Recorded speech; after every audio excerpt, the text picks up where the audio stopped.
Good morning, students. My name is Dario Ávila. I am your English teacher.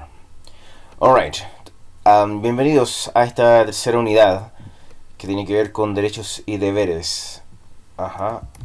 Y vamos a ir anotando todos los apuntes acá en el blog de notas. Alright. Derechos y deberes de la juventud. Tiene que ver con rights and duties of youth, que en este caso son ustedes, la juventud. Rights and duties of youth. Alright. Entonces vamos a aprender un poco de vocabulario, un poco de gramática principalmente, ¿ok? Entonces, vamos a partir con preguntas indirectas, indirect questions, que eso es la primera parte de este tópico, de este tema. Entonces fíjense que acá tenemos tres frases distintas y over here it says these are orders. These are orders. For example, fíjense acá, son órdenes. Estas de acá abajo son órdenes. Call Mr. Peterson for me. Que estoy ordenando ahí que llames al señor Peterson for me, right?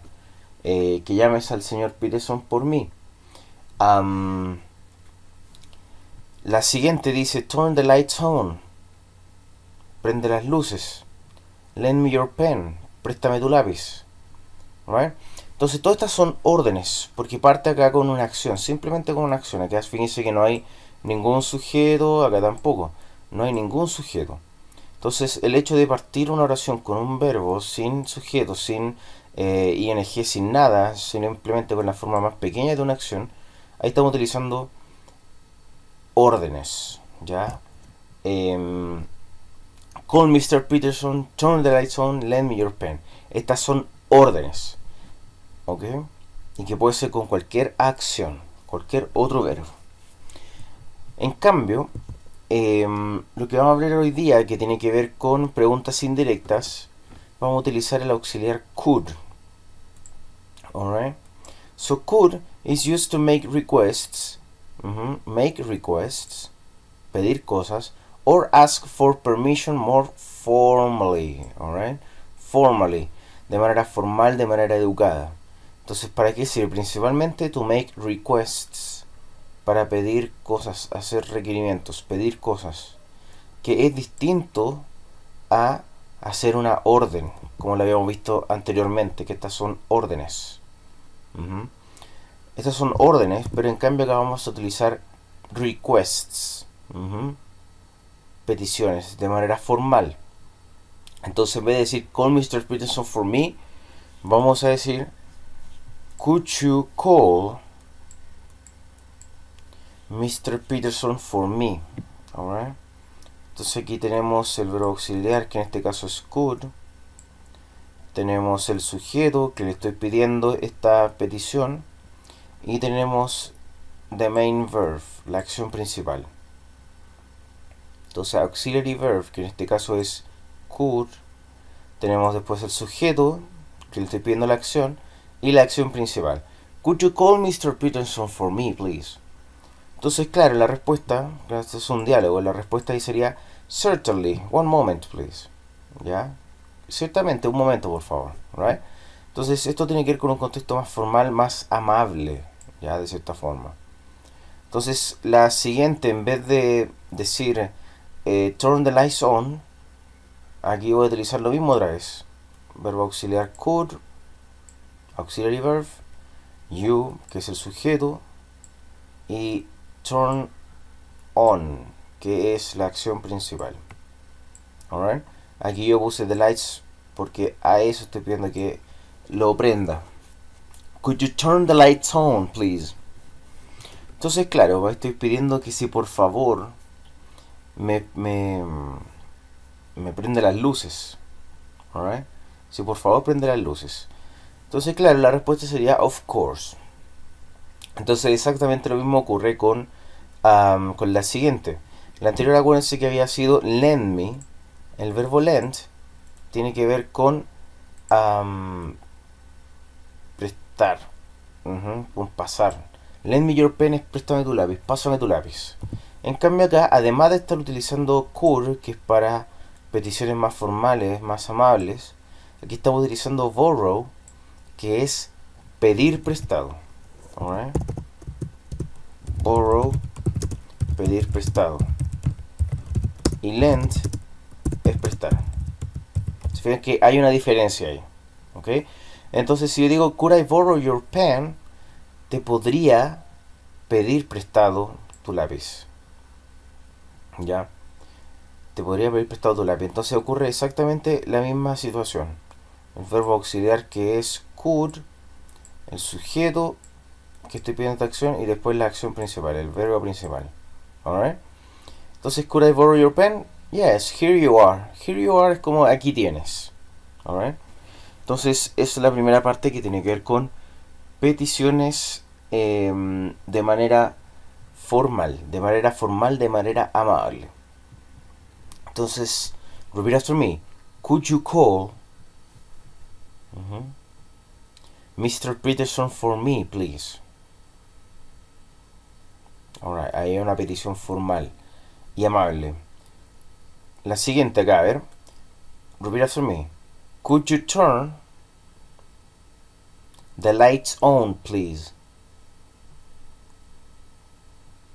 Alright, si puedes prender las luces, por favor.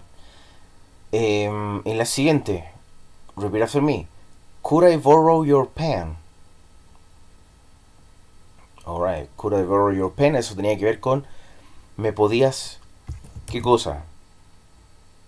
Te puedo pedir prestado tu lápiz. Te puedo yo, sujeto I. Te puedo pedir prestado tu lápiz. ¿Ya? Porque lend es prestar. Así que ojo con la diferencia. Ok, eso tiene que ver con could. Ya, esa es la primera parte. Entonces vamos a repasar un poco lo que tiene que ver con la estructura de Structure of Polite Requests. Entonces partimos ahí con could, subject, the main verb, the main, le vamos a poner ahí arriba, the main verb, the complement, y al final, súper importante, repeat after me, please. Ojo que no es please, alright, es please. Una pequeña vibración al final en esa S. ¿Ok? Entonces, siguiendo la estructura, nos va a ir mucho mejor. Could you open the door, please? Tal como aparece acá en la imagen, ¿cierto? Could you pass me the salt, please? Entonces estamos viendo parte por parte, sujeto, verbo, complemento. ¿Alright? Verbo, complemento. Y el please al final. ¿Alright? Estamos viendo simplemente la estructura de esta forma de pedir cosas que ya dijimos al principio que es distinto a dar órdenes. ¿Ya? Las órdenes son estas, son más simples, más directas. En cambio, estas preguntas son un poco más elaboradas porque son más formales. ¿Alright? Más formales. Ok, continuando entonces. Ahora vamos a utilizar la misma estructura, pero para hablar sobre el verbo to be. Ajá. Para hablar sobre dónde están las cosas, porque acuérdense de que el verbo to be significa ser o estar.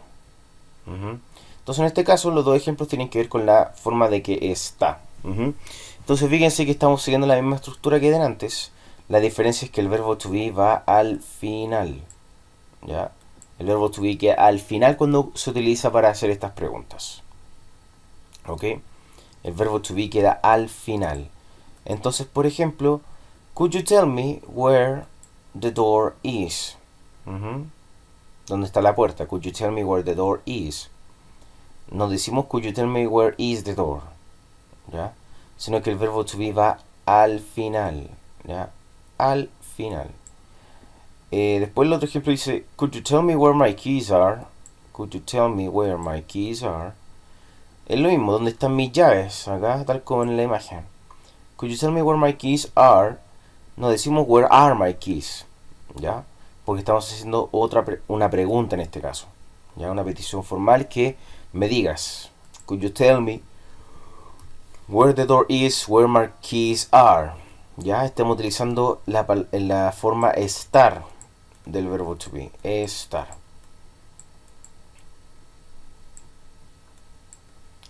Pero ahora si yo quiero saber, por ejemplo, quién es ella, yo quiero decirle a otra persona, ¿me podrías decir quién es ella? Bueno, estamos utilizando la forma ser, ¿cierto? Del verbo to be. Entonces, ¿cómo sería eso? Vamos a correr esto para acá. Siguiendo la estructura. Could, esta persona que le estoy preguntando, you tell me, ¿cierto? Could you tell me who that girl is? Could you tell me who that girl is? ¿Quién es esa chica? Me podría decir quién es esa chica, pero el verbo to be va al final. Independientemente si está en la forma... I'm sorry. Independientemente si está en la forma de ser o estar, ¿ya? El verbo to be va a ser siempre el mismo, ¿ok? Could you tell me where that girl is? Estamos utilizando el mismo is de acá, pero en este caso, ¿quién es? Alright, ¿quién es esta chica? Alright. Esa es la forma de utilizarlo con el verbo to be. Continuando. Acá hay más ejemplos. Could you turn on the lights, please? ¿Puedes prender las luces? Could you tell me where the bathroom is? Estamos utilizando el verbo to be. Acá toman el ejemplo. Y la última dice, could you order your room, please? Entonces, claro, está todo desordenado. Eso es lo que estamos pidiéndole a este chico que haga, ¿cierto? Could you order your room? Alright. Entonces, además de gramática, vamos a checar algunas expresiones en inglés que tienen que ver con este tópico, con el tópico de esta clase. Acuérdense que era Rights and Duties. Rights and Duties of Youth. Entonces vamos a ver acá palabras y expresiones. Place the blame on es culpar. Por ejemplo, she put the blame on the boss for the failure. Ella le echó la culpa, ella culpó, she put the blame on, en este caso, the boss, for the failure, por la falla. Agree with se refiere a estar de acuerdo con. I agree, super fácil, with you, ¿ya? Or I agree with your ideas, ¿ya? Siguiente, get up, levantarse. Ustedes ya lo conocen, ¿cierto? I get up at 6 o'clock every day. Alright. Answer for, hacerse cargo de. His parents had to answer for the students' bad behavior. ¿Qué quiere decir con esto? His parents had to answer for the students' bad behavior. Sus padres tuvieron que... ¿Qué cosa? Hacerse cargo de, right? The student's bad behavior. El mal comportamiento del estudiante, de su hijo, ¿cierto? The price you have to pay, el precio que tienes que pagar. To get to university, there is a price you have to pay. And that is the truth. You have to pay. Next one, fall from grace. Es pasar de una buena a una mala situación. Hay muchos casos de gente conocida, de gente famosa que ha pasado de estar muy bien a estar muy mal. Por ejemplo, Elvis fell, pasado de fall, pasado de fall. Elvis fell from grace in the 70s. Elvis, ¿cierto? Ustedes lo conocen. Muy guapo, muy apuesto, pero en los 70 engordó, etcétera, se volvió adicto a cosas, etcétera. Y por eso, bueno, he fell from grace. Pasó de una buena a una mala situación. In the 70s. Y make a decision es tomar una decisión. ¿Ya? Ustedes ya conocen la estructura. Siguiente es right, que es un derecho. I have the right to do what I want. Ya, tengo el derecho a hacer lo que quiera, right? Vivimos en un país libre, ¿cierto? Duties, deberes. Pero por otro lado, I have the duty to do what I must. Ya, pero por otro lado tengo el deber. I I have the duty to do what I must. De hacer lo que debo hacer. Alright, entonces hay una diferencia ahí. Chores son tareas de la casa, eso lo vamos a dejar para un ratito más. Responsibility es responsabilidad. Communication es comunicación. Appropriate es apropiado. ¿Ya? Por ejemplo, to eat in class is not appropriate. To eat in class is not appropriate. Comportamiento is behavior. He was awarded for his good behavior. Behavior. Alright, fue premiado. For his good behavior. Y consecuencias son consecuencias, ¿cierto? To drink and drive has negative consequences. To drink and drive has negative consequences. Alright. Entonces, vocabulario principalmente, acá tenemos chores, household chores, tareas de la casa, make the bed, ahí está, take the rubbish out, do the shopping, do the ironing, do the washing up, make dinner, do the vacuuming, clean the house, put the washing machine on, encender la lavadora, tidy your room, lo mismo que order que vimos de antes, mop the floor, pasarle el mop claramente, unload the dishwasher, descargar el lavavajillas, ya que es poco común acá, pero bueno, también está. Alright, entonces el tópico de hoy día se trató sobre derechos y deberes, duties and rights of youth. Entonces uno de los deberes que tenemos nosotros es de ser amable. Y preguntar cosas de manera amable. Entonces estamos viendo lo que tenía que ver con preguntas indirectas, ¿ya? Que es distinto a órdenes, ¿ya? Es distinto a órdenes, más corto, pero en cambio could y la reestructura con el verbo to be nos sirve para hacer las preguntas de manera más amable. Y también, por otro lado, vimos lo que era en expresiones, que van a aparecer también en la actividad de aprendizaje que viene con este tópico. Así que, see you next time, guys. Nos vemos en clases. See you in class. Do the activities, and we will discuss the results of the activities in the classroom. Alright? Okay, guys. See you next time. Take care.